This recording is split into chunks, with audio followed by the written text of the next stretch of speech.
We're going to start tonight with what Bob Alexander says is his last moment for a while. If you have the music, Kathy, the Bob Alexander music. I don't hear it. Oh, there it is. I don't hear it because I don't have my headphones on. I hate headphones. Another moment with Bob. Now, let me tell you something. He has a website that he has constructed that has everything he has done. Everything, including all the Mike Malloy Radio Gumshoe pieces, including all of the moments with Bob that I have read on the air, going back to forever. And that's what this missive from Bob is about. Hey, Mike. My daughter has been wanting me to put everything I've done over the last 10 years up on the internet. The website would be like a big box o' Bob. I wasn't exactly thrilled with the idea, but she bought a domain name, set up the hosting. So what could I do? Daughters ask, dads say yes. It took a stupid amount of time to compile, edit, cut, paste, Photoshop, and then shovel all that stuff onto the website. And I finally finished it last week. All the moments with Bob, e-cig reviews, the Mike Malloy Radio Gumshoe episodes, they all have a safe place now to live, safer than on my aging hard drives. I've had my fair share of crashes over the last decade, and things were lost. So to be more precise, everything that has survived is now on voicesinourheads.com. voicesinourheads.com. As I was doing the last bits of work on the site, I kept remembering this Kurt Vonnegut quote. Quote, when it became obvious what a dumb and cruel and spiritually and financially and militarily ruinous mistake our war in Vietnam was, every artist worth a damn in this country, every serious writer, painter, stand-up comedian, musician, actor, and actress, you name it, came out against the thing. We formed what may be described as a laser beam of protest with everybody aimed in the same direction, focused and intense. This weapon proved to have the power of a banana cream pie 3 feet in diameter, then dropped from a stepladder 5 feet high. End quote. After sifting through 10 years of writing, I felt I was more in the banana cream pie business than in the writing business, especially now since we've been in Canada for the last 6 years. Living in Canada and critically writing about the United States is like wishing real hard that your neighbors would finally mow their lawns and depose their dictator.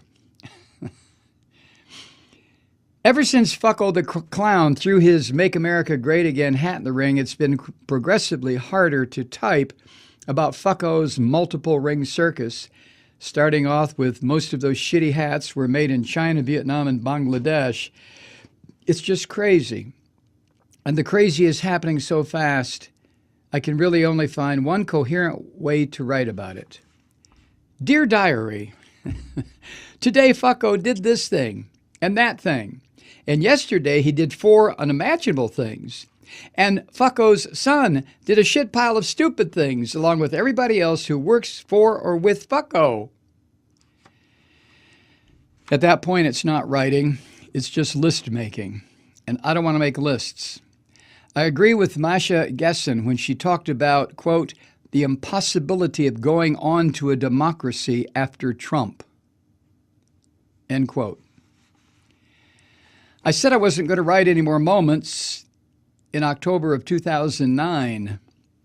My so-called retirement lasted a little more than a month. I started ranting again the following December.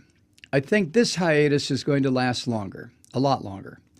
As long as mainstream media and the Democrats continue to follow the rules after Fucko and the Republicans have broken them, nothing is going to change, except for the worse.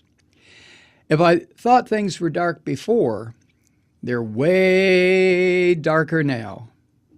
Fucko the Clown is president of the United States, and psychopathic Republicans control everything. Psychopathic Republicans, am I being redundant here? Yes, look it up, it's in the dictionary. I don't think the United States can come back from this. I don't know where it's going, but I don't think the U.S. is coming back anytime soon, if ever. All I can say now is bon voyage and good luck with all that. Well, now what am I going to do? For new content, I'll be posting vegan tips, videos, and recipes. Really? Yeah. My wife wants me to put up cooking videos. Cooking videos. Since we've had a couple of years of vegan fun, she wants me to show whoever cares how to become a veganist, a veganista, without the craving for the bad old meat, dairy, and egg days. If I can make the switch, anybody can. I also think it'll lend a certain schizoid balance to the site. Click on the orange beast of capitalism here, or click over there and find out how to make a vegan cheese sauce. Works for me. Maybe, after I make a couple of videos about vegan mac and cheese and how to make quick and easy caramelized onions, maybe I'll figure out how to write about the world again. In the meantime, I'll see everybody over on voicesinourheads.com. Oh, and bring a spatula. Regards from beautiful British Columbia, Bob.